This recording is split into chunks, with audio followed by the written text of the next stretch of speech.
Hello my friends, and welcome back to the rabbit hole, and welcome to finally, you won't believe it, but finally another trying on makeup video. It's been so long since I've done one of these on this channel. And not just that, but I would also like to have a chat today about Bite Beauty and what's going on with them closing down. Now, I really wanted to make this video, even though I know there will be other videos. I've already seen a few videos about this. I wanted to make this as somebody who, brace yourselves, is not actually a fan of Bite Beauty. Asterisk anymore, and for the record, please know I'm not saying I hate Bite Beauty. I'm just saying as somebody who is a lot more casual at the entire conversation of makeup these days, I think it could be potentially interesting for me to chat about this and give you a different perspective. We talk mostly about skincare on this channel, and so I haven't bought anything from Bite in about 2 years. So I'm going to give you a bit more of an outsider's perspective on all this. If you don't care about this topic, but you do want to see the speed reviews, I have a lot to review for you all today. I have some Makeup by Mario, some MAC, some Credo beauty products. Is it Credo? It's got to be Credo, right? It can't be Credo? No, Credo would have to be 2 E's, like the band. But if they were Credo, their slogan could be, "Can you take me cleaner?" What a millennial reference. My apologies. Anyway, timestamps and links in the description box below. Feel free to jump around to whatever interests you, and feel free to skip whatever doesn't. But let's start with this makeup look today. It's going to be a very light and natural makeup look, and let's chat about Bite Beauty. I'm going to start with my MAC Prep and Prime. I totally bought this for the packaging. Am I supposed to lie about that? Ooh, it smells good. It really smells good. And then the Exa Jumpstart Smoothing Primer. So in case you are newer to makeup, you might not know this long-running story that Bite Beauty actually has with people who've been into makeup for a while. Many years ago, Bite Beauty was a brand that was based entirely around lipsticks. They had such an amazing lipstick formula, and they also had such amazing bright, bold lipstick colors. This is actually when I liked Bite Beauty. I had a specific favorite that maybe won't surprise you. I used to really love their lipstick shade Kimchi. Oh my goodness, it was such this beautiful, bold, bright pink in a time when pink wasn't very popular. It's still not. That color of pink still isn't popular, but I love it. Some people love specific lip shades, you know? Another popular one from them was the shade Kale, which was this beautiful, rich, deep green that was oh so goth. I'm doing something very different today with this Josh Rosebrook Nutrient Day Cream SPF 30. I'm going to use a small amount of this. More details on this in the speed reviews section. Bite Beauty was also really popular for their lip mask. I'm sure many of you have heard of their lip mask. It was this lanolin-based, very, very thick lip mask that came in a tube. Honestly, that was not a favorite product for me because of how thick it was, but I could never deny that it was a great product for the purpose of healing your lips. Lanolin is, of course, an animal-derived ingredient, not one where you need to have any kind of animal cruelty involved. Animals don't have to die for the process of collecting lanolin, but it's not a vegan ingredient. However, it does have benefits for the purpose of healing your lips. I'm going to use 2 old favorites next. So then, one fine day, products from everything from Bite Beauty went 50% off, and it stayed 50% off, which is pretty much always a bad sign. It's great for things to go on sale for, one day only, but when they stay 50% off, it's not a good sign for things to come. And after many months of everything being 50% off, we finally got the announcement from Bite Beauty that they were reformulating everything. Everything. I feel like the reception from most of us was, geez, that means that the beloved lip mask is unquestionably going to change. You can't have a lanolin-based product in your vegan line. But I think most of us, I would say we were pretty hopeful about it. As a whole, I would actually say most people were pretty excited about this. Bite Beauty had a lot of loyalists. At the time, I had a lot of Bite Beauty products. I also loved, I can't remember the name of them, but they had these lip glosses that were maybe prismatic, something like that. They had so much beautiful glitter in them, and they were just stunning lip glosses. I mean, they had really good lip products, is what I'm saying. So I think we were all pretty hopeful that the company would still have really good lip products, only now they would be vegan. That sounds like a win for everyone. So all of the discounted products sold out. I think they did go to 75% off. They all sold out, and we awaited the reformulation. And we waited, and we waited, and we waited, and finally, Bite announced that they had their new release all lined up and ready to go. We were excited to find out which lip product was first. And the company said, foundation, primer, and powder. I'm going to try to reenact for you how the makeup community felt upon hearing this news.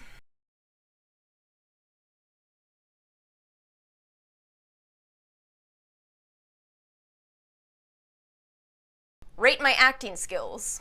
In words, I think that we were all confused by it, but also hopeful. We were hopeful. We liked Bite Beauty. We wanted to see what they were going to come out with, and so we were hopeful. And I bought the new foundation. It was expensive, but you know, it was fine. It was not my favorite. It wasn't groundbreaking, but it was fine, I guess. However, the thing is, it was fine. We've talked before about the problem of fine with other companies. We've talked about it with pharmacy most recently, right? You know, there's a lot of products on the market that are fine. But to be a company that people love enough to come back to, you can't just release fine products. You have to put out amazing products. So while I was overall fairly neutral about this foundation, it was never my intention to say, well, that's it, I hate this, I'm never again buying another product from Bite Beauty. But the reality is, that is what happened. I'm going to use the Tulip Tint by Bloom Effects. When I first saw this brand, I thought that this was Then I Met You. I truly did. I'll put up a picture so you understand why I thought that. So I watched Kelly Gooch's video on this. I'll link that in the description box below. She's a wonderful YouTuber. Definitely check her out. She does a lot of the rise and fall of makeup brands, which is completely up my alley. I love hearing about what happened to brands. In her video, she was talking about something that I feel like I kind of touched on just in my own explanation to all of you, and that is that the prices were a little high for these products, especially, now to go from my own words, if these products were going to be a bit more mediocre. I'm so sorry, Bite fans. I really am. If you love the products, I am so happy for, well, I'm not happy, now I'm sad for you. I'm sad for you because now you're not going to be able to get them. But yeah, no, in my opinion, they were pretty mediocre, and especially given the price tag, that's why I didn't buy more. And, you know, being a vegan brand, that might give them some amount of an advantage, but at the same time, if you think about it, there really are a lot of other vegan companies out there. I mean, you know, Elf has a lot of vegan products, which is all to say there is no need to feel like you absolutely have to be spending Bite Beauty's prices in order to get vegan products. And then Merit sent me their newest Day Glow in Citrine, so let's add a little bit of this. I thought this was going to be too deep for me, but it's actually a really good color. I'm doing such a simple makeup look today that I'm going to be done way before I finished my points with this video. But anyway, on the surface, the situation with Bite Beauty looked like the problem was that they didn't really listen to their own fans. My argument is that I actually think there's a little more to the story. I really think that what we have to do is ask questions like, why did Bite ever think this was a good idea? Why would Bite Beauty do the exact inverse of what their customers loved about them? And y'all's very nerdy content creator over here thinks that it's actually a problem of economics. I think that, very simply put, it's a problem of growth. See, the way our economic structure works is that companies have to make more profits continuously. Every year they have to have growth, right? I'm sure you've heard about this, the concern around growth. I have a concern around growth, y'all. Why is my hair so long? And while I can't actually prove this is what happened with Bite because I couldn't find information about it, my theory does make sense, and I could prove it with CoverFX, which we've recently seen has been struggling. I found an article talking about what happened with CoverFX, and basically what they said is CoverFX made $65 million in profit one year. Yeah, that's pretty good, right? That's probably the year that the blushes were everywhere. You remember that? The CoverFX blushes were huge. But then after that, they made $20 million in profits. Oh no, that's terrible. Said none of us, right? Would you like to make $20 million in a year? That's pretty darn good, but it's not under our current economic structure, which is, well, you made $65 million. That means you need to make at least $70 million. And because that is perceived as bad, CoverFX has to try to restructure. I guess now they're trying to sell on Amazon. It didn't work for Lady Gaga. Don't know if it's going to work for CoverFX. The reason I suspect this is what happened with Bite Beauty is because old Bite Beauty, as we knew it, with those dark green lipsticks, with the bright pink lipstick, with the glittery lipstick, was all very niche, which I think really explains some of the weird decisions that Bite made. When they finally came out with their lipsticks again, just recently, their shades were so underwhelming to those of us that, again, loved Bite because of those different, bright, fun colors. This was so mainstream. And mainstream's not a bad thing. Again, more people will probably enjoy those. But at the same time, because Bite's old audience was so different, what I suspect happened is that Bite ended up alienating their prior audience and hoped to get this much newer and more broad audience, but they didn't get them. Because again, like Kelly Gooch said, there are other companies that have more competitive price points that are doing the same thing. Vegan, cruelty-free, clean, these are no longer niche aspects. These are very popular. Long story short, my hypothesis with Bite Beauty is that they are yet another victim to a system that I think is flawed. I think it is flawed to demand from all companies continuous growth. I myself am no economist, but I am a person who is concerned about this. I really think that, this can not just explain what happened to a makeup brand that a lot of people love, but this can explain issues like the inflation that is out of control, climate change. And so, while I can't tell you a ton on this topic because I do not know a lot about economics, I can give you a recommendation if you would like to dig a little bit deeper. There's an economist by the name of Kate Raworth, and you can find her videos right here on YouTube, even a TED Talk, where she talks about the problems with this old structure and how we instead need, in her own words, her donut theory of economics, which is basically, it's kind of just more balanced economics. It's taking into consideration the fact that people need some amount of work so that they can feed themselves, so they can take care of themselves, but also we need to make sure that we're not overproducing, over-consuming, so that we end up harming the planet. She's arguing for balance, and her approach is incredible. It is so hard for me to wrap my brain around the fact that she actually has critics. Wouldn't you think that's kind of hard to argue against? Okay, so people have their needs met and we don't kill the planet in the process. What on earth can you protest against that? No, hold on. I'm gonna read you the criticism. This is actually off the Wikipedia page for the donut theory of economics. So Branko Milanovic's criticism of this model is he said that for the donut theory to become popular, people would have to magically become indifferent to how well we do compared to others and not really care about wealth and income. That sounds great. Where do I sign up? My whole bottom line here is that our favorite makeup brands or skincare brands, beauty brands in general, should be able to have a good year where they're pretty popular, and their next year can be just for the loyalists. That shouldn't be enough reason for them to need to go out of business. And that's really it for my thoughts on Bite Beauty. Again, you know, I really do want to emphasize I'm very sad for all of the employees at Bite Beauty. I'm sad for the people who are you know, losing products that they love. There's no fun to be found in looking for dupes for your favorite discontinued products. And I hope this is the last time we have to talk about a brand closing, but I don't think it is. I don't think it's going to be the last time. Okay, a little bit more fun to end out this video. Let's do some of these speed reviews. So let me talk about the MAC Wild Cherry collection. So I bought all of this for 30 or 40% off. A lot of this is sold out now, but there are still some products available if you're interested. This is so funny, actually. Hold on, let me show you the lipstick.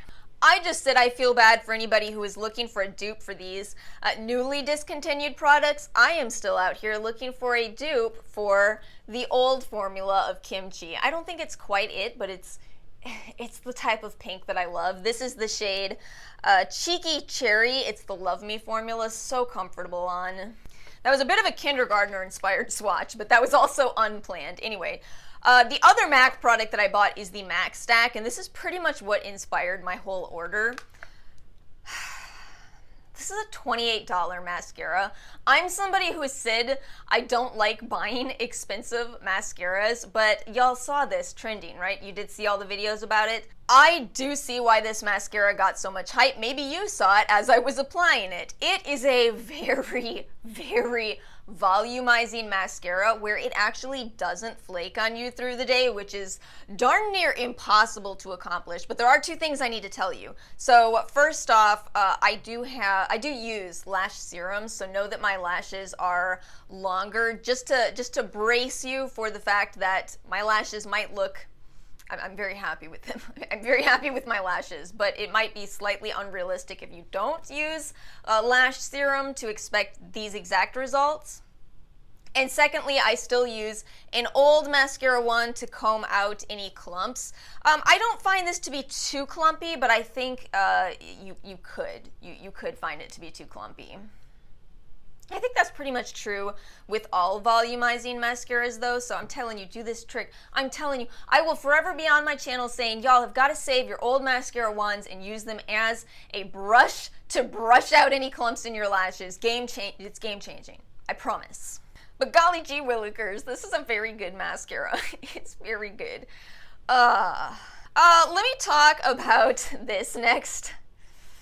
Oh, I feel so bad about this. This was PR. This was gifted by Josh Rosebrook. Again, the Nutrient Day Cream Tinted Cream Facial Moisturizer SPF 30. So they say that you can use this as both a mineral sunscreen and light makeup, which had me feeling excited because I like that Tower 28 sunscreen. Okay, so I tried to wear this like I wear my Tower 28 to actually just, you know, put a lot of this on and get a little bit of a makeup effect, and it did not work for me. I want so badly for it too because I can see that it's actually a really pretty finish on your skin. It's even got a little bit of a blurring effect, but the problem is it is changing color once it's on my skin. I'll include some of the clips, or maybe I'll just put up the pictures from my clips. It's kind of a story in itself. It starts out as this great neutral color that looks like it's going to work pretty well on my skin, but it's like it goes really orange and brassy on me. Maybe it's just the contrast to, you know, I do have a little bit of green tones in my skin. Maybe it's that contrast just is making this not work at all for me, but can you see that it actually is a really nice texture? It's such a shame. I'm gonna give this to my mom. I think that it will be perfect for her skin tone. Did you know they say as we get older, your skin tone gets both deeper and a little bit more red? But in the meantime, I would love to see Josh Rosebrook expand this to, I really think 3 shades. I really think, given that it's a very light tone on your skin, I think you just need a light, a medium, and a deep. And that makes all the difference. Ooh, that was poetic, wasn't it? Poetic. While we're doing PR, I also got the Merit in PR. This is, again, the shade Citrine. I really thought this wasn't going to work for me, but watch this. Watch. Look at that. I'm astounded, because it looks like it would be too deep, doesn't it? But it really does give your skin this just very pretty, very light glow. It's very well done. I also made my own merit order recently, but it was a restock, so I don't know if I need to haul that or not. But I will tell you, if you're interested in the brand, those bundles that they do are discounted. Definitely worth looking through their sets if you are interested in trying out the brand. And then if you follow me on Instagram, you know that I ordered from Makeup by Mario for around 40% off. If you don't follow me on Instagram, you should. That's where I post the best deals. So I did, you know, a little moderate haul from the brand. This was actually my first time trying anything from Makeup by Mario. And I had to try the Moisture Glow Plumping Lip Serum. This is such a nice lip serum. The shade that I have here is Rose Glow. Oh my goodness, it's so nice. It's not a lot of color, but it is a lot of moisture. It just feels really comforting on your lips. It's another one of those lip formulas where it says plumping, but it's not going to make your lips look like they are physically larger. Instead, it's going to plump out any lip lines that you may have. So it is completely up my alley. So glad I tried this. It's beautiful. Just I will pass along to you the tip that I gained from other reviews, which is don't twist it up too much because it doesn't twist back down. And then the Ultra Suede Sculpting Lip Liner. This is so nice. It's got your standard lip pencil side, and it's a very well done, very high quality lip pencil. And then you can buff it out just by flipping it over. So easy to do, so nice. Oh, these are so nice. I actually am a little sad that I didn't buy more. I didn't need to. I didn't need to buy more. We're good. We're good. Anyway, this shade is Johnny. Do you want to see a quick swatch of what this shade looks like? Let me look at that. So creamy. Oh, it's so pretty. It's kind of a cool toned pink. That's my look today. It was a little bit more cool toned. And let me actually tell you about this while we're here. I didn't apply this today, but this is the Soft Pop blush stick in the shade Soft Coral. It's so nice. It's not the right tones for what I'm wearing today. It's definitely more of a warm toned blush, but it is so nice and convenient that it comes with a brush right here on the other side, so you can just nicely and easily blend it into your skin. Can you see from my awkward swatch that it's a pretty color? I don't know, maybe. Could I make it more awkward? No, I don't think I could. I don't think I'm capable.